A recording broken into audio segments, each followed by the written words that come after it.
तो जय हिंद दोस्तों, आज हम सब देखेंगे ह्यूमन टीथ माने मानव दांत के बारे में। सबसे पहले जानते हैं यह बना किस चीज़ का होता है। तो जब बायोलॉजी ज़्यादा डेवलप नहीं था तो इसे हड्डियों माने कठोर हड्डी में मान लिया जाता था। पर जब बायोलॉजी अपना विकसित हो गया तो इसे कठोर ऊतक माने हार्ड टिश्यू से मिलकर बना होता है। टिश्यू क्या होता है? जो कोशिकाओं का जो समूह होता है वह टिश्यू होता है। तो यहाँ हार्ड टिश्यू से मिलकर जो हमारा टीथ होता है वह बना हुआ होता है।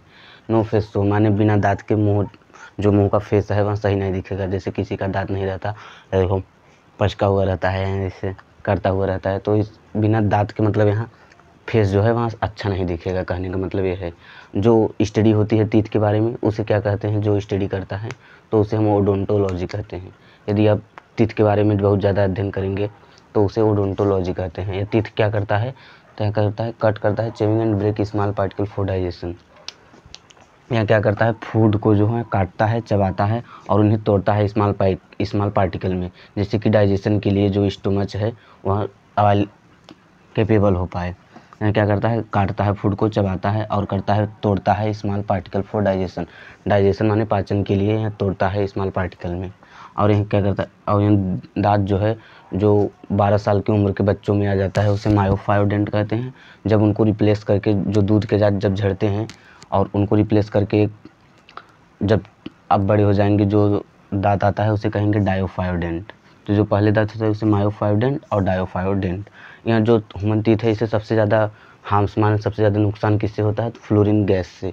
जो फ्लोरीन होती है उससे ज़्यादा। यहाँ फ्लोरीन पाया कहाँ जाता है? जो पेस्टिसाइड हम लोग एग्रीकल्चर में यूज करते हैं, कृषि में, जो खेतों में, उसमें, और जो वाटर है उसमें पाया जाता है। जिस वाटर में फ्लोरीन ज़्यादा होगा उसका दांत बहुत जल्दी झड़ जाएगा और पूरा एकदम ऐसे हो जाएगा। सॉकेट ऑफ द जाबोन, ये जो सॉकेट है पूरा यह बना, इसको क्या कहते हैं? पूरा थेकोडेंट। जो पूरा जाबोन का सॉकेट है जिसमें यह लगा हुआ होता है दांत, ये जो जैसे ये सॉकेट है तो इसमें यह दांत लगा होता है, इसे क्या कहते हैं? थेकोडेंट कहते हैं। थेकोडेंट। तो जो टीथ होता है वह 2 भागों में बटा हुआ होता है। जैसे ये टीथ है तो ये जो नीचे वाला भाग होता है इसे हम लोग कहते हैं डेंटाइन। जो ऊपर वाला भाग होता है उसे इनामल कहते हैं। ये हो गया इनामल और ये हो गया डेंटाइन। जो इनामल होता है इसी की वजह से जो हमारा दांत है वह सफ़ेद दिखता है, और जो इनामल है वह बना होता है क्रिस्टल माने फिक्स आकृति, माने उसका शेप जो है वह फिक्स होता है। तो वह कहाँ से बना होता है? इनामल। इसी की वजह से जो दांत है वह सफ़ेद दिखता है। किसके? इनामल की वजह से। यह बाहरी भाग होता है। और जो अंदर का भाग होता है वह डेंटाइन होता है। इंटरनल पार्ट माने अंदर का भाग जो होता है डेंटाइन होता है, बना होता है कैल्शियम फॉस्फेट से। और जो हमारे 32 परमानेंट दांत, जो 12 साल के बाद जो परमानेंट दांत आ जाते हैं उन्हें क्या कहते हैं? उन्हें हेट्रोडोंट कहते हैं। हेट्रोडोंट। मानव जीवन के पूरे काल में पूरे कितने दांत आ जाते हैं? तो जीवन काल में टोटल दांतों की संख्या कितनी हो गई? तो देखिए जो 12 साल के नीचे बच्चे होते हैं जो उनमें टूटकर जो दांत झड़ जाते हैं, और जो 32 उसके बाद परमानेंट टीथ आते हैं, दोनों को मिलाकर हो गया 52। जो दूध के दांत होते हैं टीथ ऑफ मिल्क, वहाँ किस में होते हैं? चिल्ड्रन माने बच्चों में। बिलो 13 साल माने जो कि 13 साल के नीचे एज वाले बच्चे हैं उनमें कौन से होते हैं? दूध के दांत। जब वह झड़ते हैं तो कौन से दांत आते हैं? परमानेंट टीथ, जिसे हम लोग क्या कहते हैं? हेट्रोडोंट। हेट्रोडोंट जो है वह झड़ता नहीं है, वह आता है 12 साल के बाद। अब हम लोग देखेंगे टाइप्स ऑफ टीथ के बारे में। देखते हैं माने टाइप्स ऑफ टीथ। तो टाइप्स ऑफ टीथ कितने प्रकार के होते हैं? 4 प्रकार के। एक इंसीजर, केनाइन, प्रीमोलर और मोलर। तो इंसीजर क्या होता है? जो सबसे इन फ्रंट ऑफ पार्ट जो सबको दिखता है, ये वाला, ये चारों, ये क्या है? इंसीजर है। तो इंसीजर क्या हो गया?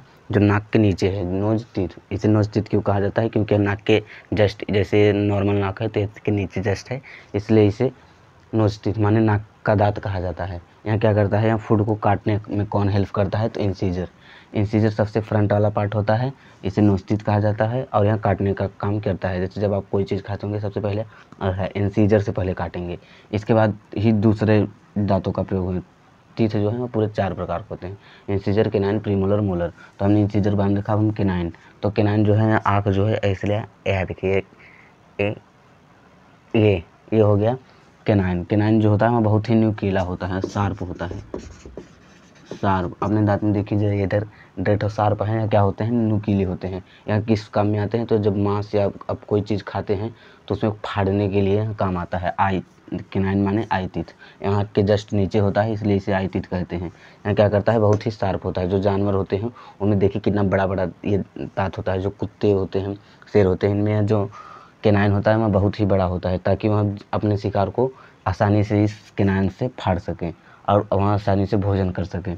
प्रीमोलर, प्रीमोलर क्या होता है, या जो गाल के पास जो पाया जाता है उसे प्रीमोलर कहते हैं। तो प्रीमोलर की संख्या पूरी होती है हमारे 3।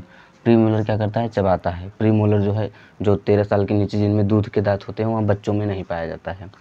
प्रीमोलर को चीफ टीथ कहते हैं, यह चबाने में हेल्प करता है, या बच्चों में नहीं पाया जाता जो कि 13 साल से नीचे होते हैं। अब यहाँ हो गया मोलर, तो जो थर्ड मोलर होता है वो एब्सेंट होता है बच्चों में, और यहाँ भी चबाने का ही काम करता है। यहाँ जो लास्ट में होता है 13 साल के जो ऊपर होते हैं, जो 22-25 साल के होने लगते हैं उसमें मोलर जो है वह फॉर्मेशन होने लगता है। तो यहाँ से देखेंगे यह चारों जो है 1 2 3 4 ये क्या है, इंसीजर। इंसीजर ये नुकीला जो दांत है यहाँ क्या हो गया, केनाइन। यह जो 2 है प्रीमोलर, और यह जो तीनों है यहाँ क्या हो गया, मोलर। तो जो मोलर में से जो थर्ड मोलर होता है वो एब्सेंट होता है बच्चों में। ठीक है, यहाँ क्या हो गया, चारों इंसीजर। ये देखिए ये चारों इंसीजर, ये केनाइन, ये प्रीमोलर और ये मोलर तब से लास्ट का। ठीक है, तो टाइप्स ऑफ टीथ कितने प्रकार के होंगे, 4, इंसीजर, केनाइन, प्रीमोलर, मोलर। अब हम सब देखेंगे कि इसका फार्मूला क्या होता है। तो डेंटल फार्मूला, डेंटल फार्मूला निकालना बहुत ही आसान है। देखिए जो पूरे दांत होते हैं जो थेकोडोंट में जाने पूरे माउथ में जो दांत होते हैं परमानेंट, वो 32 होते हैं, उनका डिवाइड 2 से कर दीजिए 16, माने एक इधर वाला सॉकेट बोन के 16 दांत हो गए।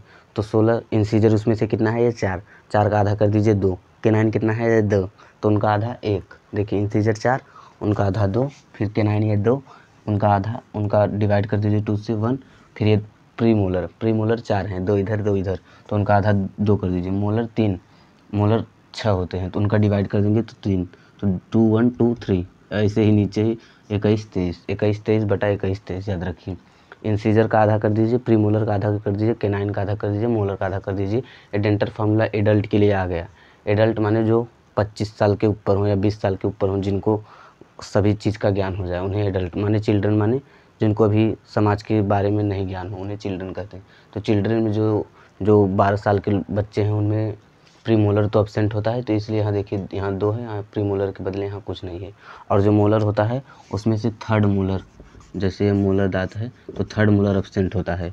तो उनमें भी जो इंसीजर होता है वहाँ 4 होता है, तो उसका डिवाइड कर दीजिए 2, 2 से 2 आ जाएगा। जो केनाइन होता है वहाँ 2 होता है, तो उसका डिवाइड 2 से 1 आ जाएगा। फिर प्रीमोलर तो उनमें पाया ही नहीं जाता। या देखिए जो बच्चे होते हैं उनमें प्रीमोलर नहीं पाया जाता, या ये नहीं कि मोलर नहीं पाया जाता, मोलर जो है वह तीसरा मोलर नहीं पाया जाता, इसलिए यहाँ 2, तो यहाँ 2 हो गया।